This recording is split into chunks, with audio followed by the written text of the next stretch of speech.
노가다 작업복 브랜드가 문화를 이끌고 있다.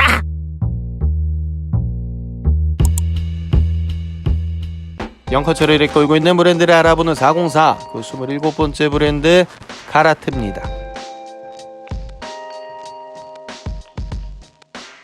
지금으로부터 160년 전 미국에서 태어난 해밀턴 카라트. 젊은 시절부터 가구 공장에서 일을 하게 된 청년 카라트는 어느 날 철도 일을 하던 친구에게 작업복이 너무 후지다는 말을 듣고 1889년 자신의 이름을 딴 작업복 브랜드 카라트를 만들게 됩니다. 이 카라트의 주력 상품은 오버홀이었는데 생각보다 노동자 작업자들에게 인기가 많아서 큰 돈을 벌게 되죠. 하지만 해밀턴은 번 돈으로 자동차를 만드는데 써버리면서 쌈망하게 되고 그 즈음에 1차 세계대전이 터지게 되죠. 이때 그의 공장은 군복을 만들기 위한 공장으로 정부에 임대 차출이 되었고 그는 그 대가로 군수품을 납품하게 되는데 여기서 탄생한 것이 바로 카라트의 스테디셀러인 초코트. 그로 인해서 돈을 좀 만지게 되는데 하필 이때 대공황이 터지고 멘탈이 나가버린 시기. 자동차를 만들고 싶어 했던 해밀턴은 또 자동차 사고로 사망. 그 후에 그의 아들인 와일리가 회사를 물려받게 되고 아버지가 남기고 간 빚더미에 허덕였지만 버텨가면서 또 맞이한 2차 세계대전. 이때도 공병들의 작업복과 태평양 전쟁에 알맞는 기능성 군복을 제작해서 납품했는데 이것이 또 바로 립 원단으로 만든 정글 자켓. 아빠 이에서 아들도 돈을 좀 만지게 됩니다. 이렇게 2차 세계대전이 끝나고 미국은 경제 호황을 맞이하게 되죠. 부자간이 아주 전쟁의 덕을 좀 톡톡히 봤죠. 돈의 맛을 본 카라트는 아빠 이어서 아들 또한 슈퍼 패브릭 헌팅 라인을 만들면서 카테고리를 넓혀가고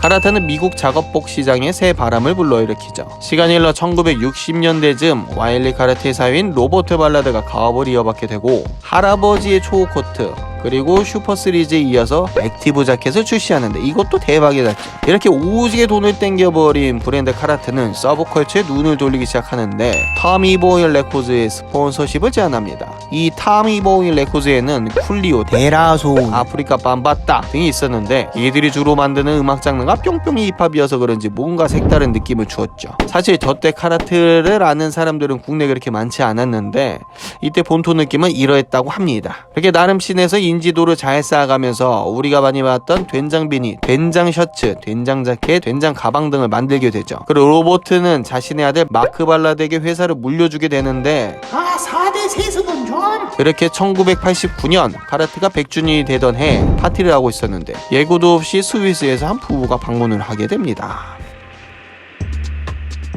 스위스에서 태어난 에드윈 로린 파의 쌍둥이 형제. 자동차 정비공을 하며 지내다가 맨날 작업복에 기름이 묻고 찢어지는 것에 열받아서 좋은 제품의 데님을 찾아다녔는데 그 취미가 직업으로 바뀌게 되죠. 이 쌍둥이 형제는 21살이 되던 해 바젤의 작은 구멍가게 빅스타라는 이름을 짓고 여기저기서 가져온 질 좋은 데님을 팔기 시작했는데 이게 소문이 나면서 잘 팔려나갔죠. 구제 청바지 장사로 90년대까지 유럽의 30개 매장을 오픈했으니 뭐 나름 성공한 것 같죠. 이렇게 유럽에 진출을 하게 될 때 갭스타라는 이름으로 진출을 했는데 이 갭스타 매장이 커짐에 따라서 갭과 G스타에서 갠세를 놓기 시작합니다. 이들은 돈도 없고 뭐도 없어서 그냥 빅스타로 다시 이름을 바꿔버리죠. 그리고 이들의 회사에 아리따운 동양인 디자이너가 입사를 하는데 그녀의 이름이 바로 살로메. 쌍둥이들은 그녀에게 호감을 보면서 잘해주기 시작합니다. 하지만 누가 승자다? 에드윈이 살로메랑 결혼을 했다 이 말입니다. 살로메와 결혼을 한 후 파의 부부는 미국의 튼튼한 직물에 관한 이야기를 많이 했고 카라트를 엄청나게 눈여겨보고 있었죠.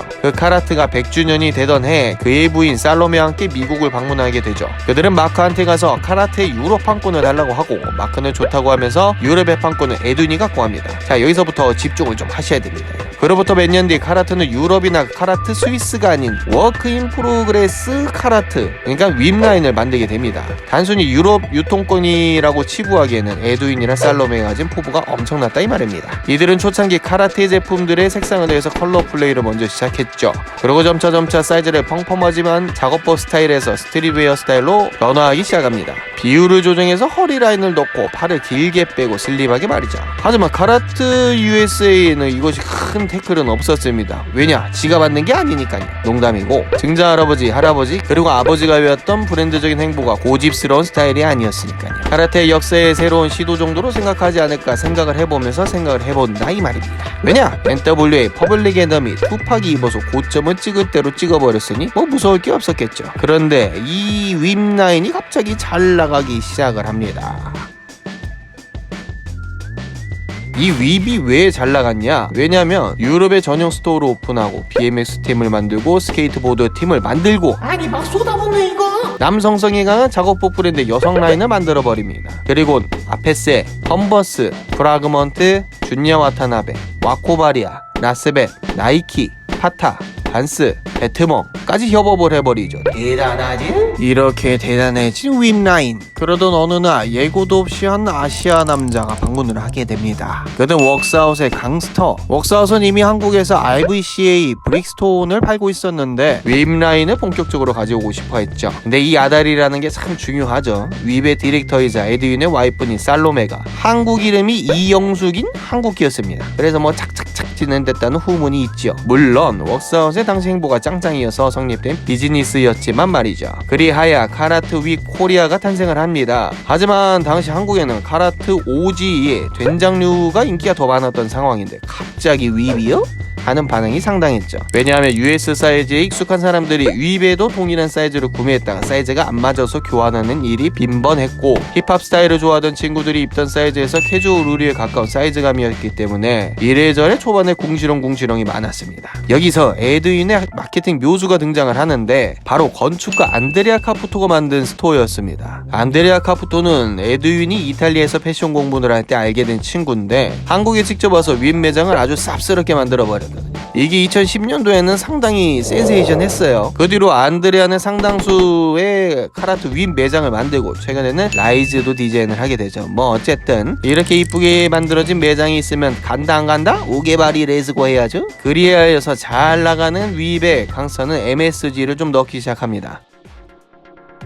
2010년 명반으로 불리우는 재즈팩트 1집이 나왔는데 시간이 아까워로 외치던 재즈팩트에는 빈지노가 있었죠. 하지만 이미 빈지노는 유명해지기 전부터 웍스아웃으로부터 지원을 받는 스지였죠. 확실히 안목이 좋네. 깔끔하고 랩도 잘하고 빈지노가 딱 카라트를 입으니까 씨발 왠지 나도 윕을 입으면 진호 형처럼 될 것 같아 라고 하는 사람들이 많아졌죠. 그렇게 빈지노와 함께한 첫 해 카라트 윕은 사람들에게 궁금증을 자아냈고 그 다음에 또 그 다음해를 진행하면서 브랜드 인지도가 거의 도지코이 수준으로 올라가게 됩니다. 재밌는 점은 빈지노와 윕의 상승 곡성도 상당히 비슷했다는 거는데 갈 거니까. 빈지노는 이듬해 일리네어 레코즈랑 계약을 했고 윕도 매출이 빌리네어가 됐으니 말이죠.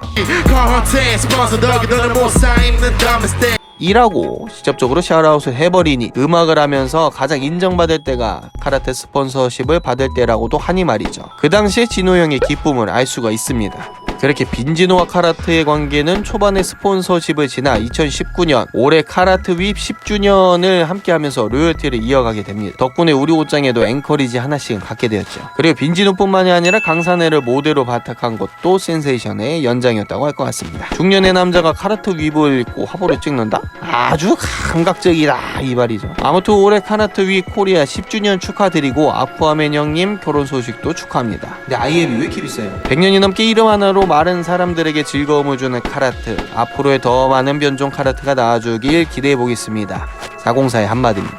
나도 스지하고 싶다.